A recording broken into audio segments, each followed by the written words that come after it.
Hello les investisseurs, j'espère que vous allez bien. Je vous retrouve pour une petite vidéo du week-end. Je suis au studio, mais j'ai pas encore installé les caméras, etc. Du coup, on va faire avec la webcam. Ça changera pas grand-chose. On va parler aujourd'hui de tout ce qui s'est passé cette semaine, des questions que j'ai reçues, etc. Comme d'habitude, on commencera rapidement avec les indices. On a quand même eu 13 journées dans le vert d'affilée, ce qui est un événement qui n'est pas courant. On va parler aussi de Alstom. J'ai reçu beaucoup de messages dessus. En regardant le graphique, j'ai ensuite compris pourquoi. Je pense que c'est la baisse qui a déclenché un petit peu de questions. On va parler aussi de IMS rapidement et de Hermès LVMH et de ce qui se passe sur les marchés. Revenir un peu sur la volatilité, etc. Les leçons qu'on peut retenir du temps qu'on vient de passer. Du coup, j'avais commencé la vidéo avec le PCE, donc le Put to Call Ratio. Au niveau ici PCE, le ticker que je mets sur TradingView. On avait beaucoup de personnes qui pariaient à la baisse là sur les options. Ça va beaucoup mieux, on est revenu sur des niveaux plus cohérents sur le long terme, donc la volatilité s'est clairement calmée. Aussi, le S&P 500 qui vient de nous faire un plus 12,88% depuis les points bas qu'on avait fait entre le vendredi 27 mars et le lundi où on attendait le Black Monday. Je vous ai écrit toutes les peurs là-haut, on les relira dans le temps, hein. Vous savez que je les écris maintenant depuis plus d'un an.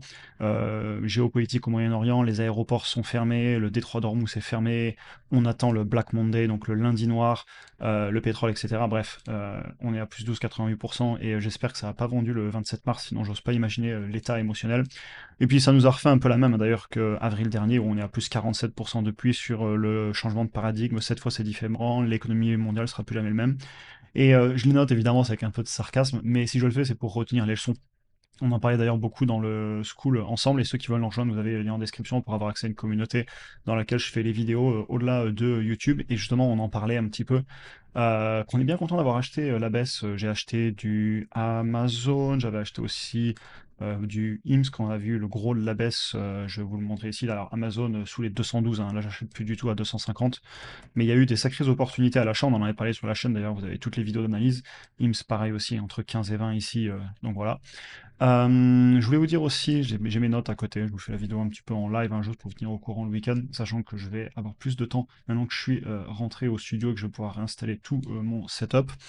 13 journées d'affilée de hausse sur le S&P 500, c'est pas arrivé depuis très longtemps. Je crois que ça fait plus de 40 ans, d'ailleurs je l'ai noté là sur mon écran dans mes notes, 1971. Et sur le Nasdaq, c'est un peu plus courant. La dernière fois que c'était arrivé, c'était il y a 13 ans. Et on avait fait 14 jours de hausse. Enfin bref, des remontées comme ça, déjà ça fait plaisir au portefeuille. C'est clairement vu la baisse qu'on est traversé tous ensemble, à faire beaucoup de vidéos, à se soutenir, à en parler énormément. Bravo d'avoir tenu, de ne pas avoir vendu, d'avoir pu acheter les opportunités, ça fait plaisir. Quand je dis on, j'entends ceux avec qui je parle parmi vous au quotidien, et puis moi-même ce que je partage sur la chaîne. Et donc voilà. Au niveau du Fahrenheit Index aussi, j'avais écrit, on était dans la vidéo de la semaine d'avant à 38, dans les vidéos d'avant on était plutôt dans les 15, on avait touché des points bas. Aujourd'hui on est repassé en euphorie, ça va très très vite les choses. Vous voyez, on avait tapé 14-15 ici fin mars, début avril. Depuis on est bien remonté. Aujourd'hui, le pétrole et la géopolitique dirigent encore pas mal les choses, même si on a la saison des résultats qui attaque, hein.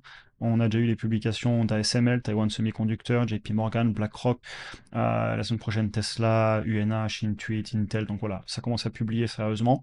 Mais pour l'instant, il y a beaucoup de politique, et au moment où je fais cette vidéo, ce matin, je disais qu'ils avaient rouvert le détroit d'Ormuz, et ça y est, il serait refermé à nouveau. Il se passe des choses encore en géopolitique, je vous laisserai lire, bon c'est en anglais, mais vous pourrez traduire au pire.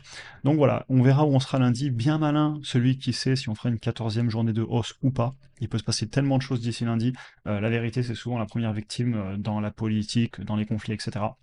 Et ça change rien au fait que j'achète personnellement des actions pour le long terme et des actifs pour le long terme à des prix qui me paraissent cohérents. Et si quelqu'un veut me vendre du Amazon à 200 à nouveau, je lui achèterai. Et si quelqu'un veut me vendre du IMS à 15, je lui achèterai. Et je peux continuer la liste de mes achats. Voilà, j'en parle tout le temps sur YouTube de tous mes achats. On va passer à la prochaine action. J'ai mes notes à côté, je vous disais, je vous fais ça un petit peu en direct. Alstom. Alors, Alstom, j'ai reçu des messages tout d'un coup. Je vous le disais, je comprenais pas pourquoi, puis j'ai vu le graphique et j'ai compris pourquoi. Même si, hein, pour rappel, ça je tenais à vous le dire dans cette vidéo, pour moi, le prix de l'action en bourse, c'est pas du tout ce qui doit être à l'origine d'une analyse. Ce n'est que l'opinion du marché à tout moment, à court terme.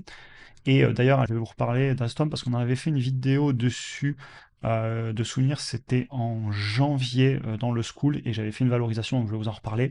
Mais voilà, le prix de l'action n'a rien à faire dans l'analyse. ça vient tout à la fin, le prix qu'on est prêt à payer, puis ensuite on regarde le prix de l'action. D'ailleurs, c'est marrant quand je fais ces vidéos tous les jeudis dans le school, je regarde le prix de l'action qu'à la fin, et puis des fois il y a des belles surprises, et des fois je comprends pas.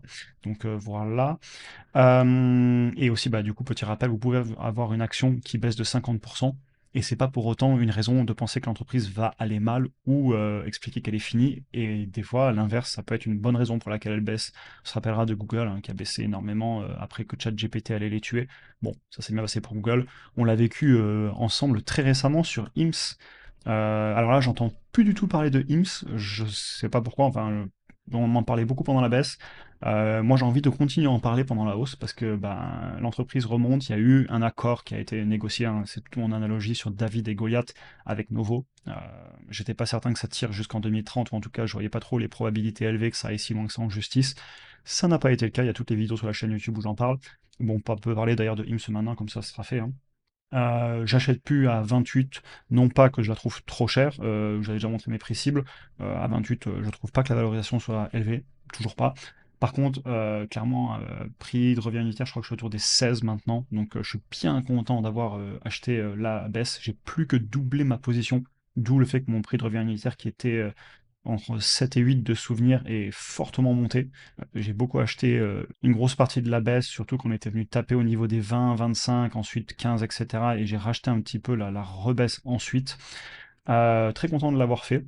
Et les valorisations, hein, je vais vous les montrer. On a quand même ramené l'entreprise à 1,5 fois le chiffre d'affaires. C'était les valos qu'on voyait en 2023 quand j'avais fait la première grosse partie de mes achats. Et je suis bien content d'avoir fait plus que doubler la position depuis. Revenons sur Alstom, du coup.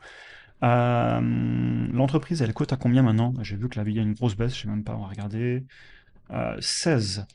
Et j'avais fait une vidéo dessus. C'était en janvier, le 15 janvier, on voit la date ici. Donc le 15 janvier, l'entreprise cotait à combien? On va remonter, c'était il y a 3 mois, ça, décembre, janvier, ouais. Elle cotait dans les 24 euros. J'avais dit dans la vidéo que ça dépendait beaucoup des marges qu'on lui mettait, sachant que c'est une entreprise qui, intrinsèquement, déjà, faut aimer le business model, hein, parce que vous aurez des marges faibles. C'est une entreprise qui a une croissance vraiment pépère, qui a des marges qui fluctuent pas mal.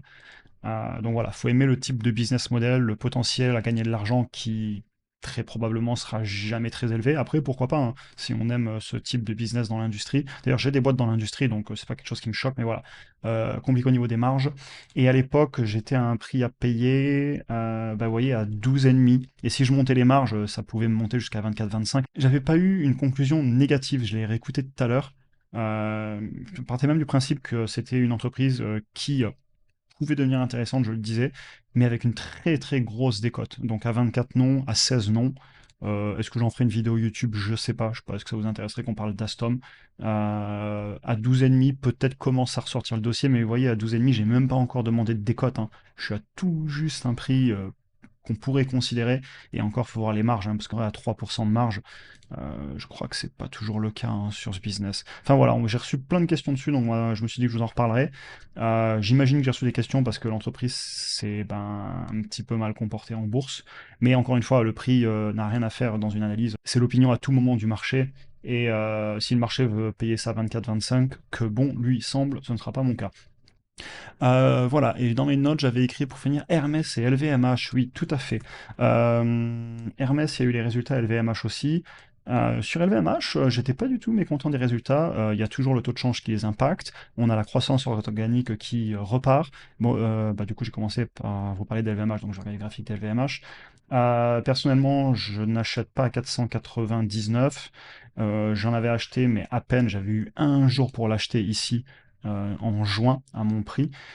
Si je deviens jamais en acheter plus, c'est pas grave, au pire je la revendrai quand elle remontera, mais ne jamais dire jamais en bourse, hein, les corrections peuvent avoir lieu. D'ailleurs, ça c'est aussi une sacrée leçon LVMH parce que j'avais vu passer dans les médias le discours de ça y est, la baisse est finie, on la reverra jamais à ces prix-là. Bah, on peut la revoir, hein. On y était pratiquement revenu à 440. Et aujourd'hui, on est à 499, ça peut très bien continuer. Et sur Hermès, c'est un peu le même principe que LVMH, hein. Moi, c'est pas un problème de qualité d'entreprise. J'aime Hermès, j'aime LVMH, j'aimerais bien avoir les deux en portefeuille. Par contre, Hermès, c'est beaucoup trop cher à ce jour, hein. Toujours, hein, 1007, j'avais fait une vidéo dessus. Sans parler de décote, à partir de 1270, 1300, je ressors le dossier.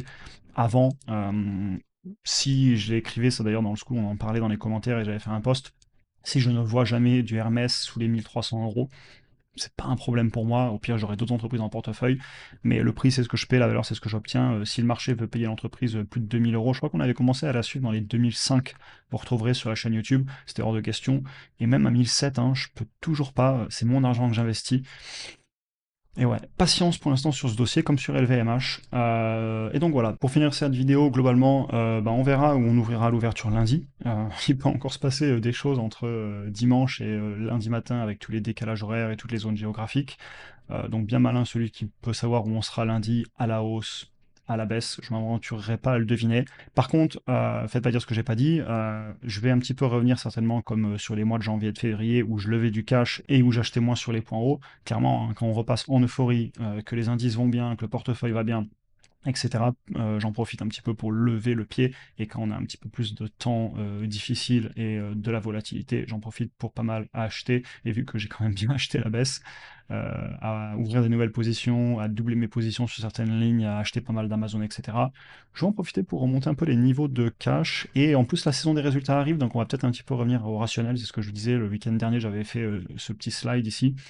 Ben, les résultats des SML étaient plutôt positifs. Taiwan Semiconductor, très bon aussi. Donc voilà, et semaine prochaine, ça va beaucoup publier. Tesla qui est important pour moi. On a Intuitive Surgical que j'avais suivi à l'époque, UNH, Intel, ServiceNow dans les logiciels qui va faire parler, etc. Donc on va suivre pas mal de résultats ensemble et j'ai hâte qu'on refasse des vidéos YouTube. J'espère que celle-ci vous aura intéressé. C'était un peu décousu, j'en ai conscience. J'en fais parfois des comme ça juste parce que j'ai beaucoup de choses à faire là dans les transports. Je viens juste d'arriver au studio. Et voilà, j'espère que vous aura intéressé. Dites-moi dans les commentaires. Je vous souhaite une excellente journée à tous et à très bientôt pour un prochain épisode.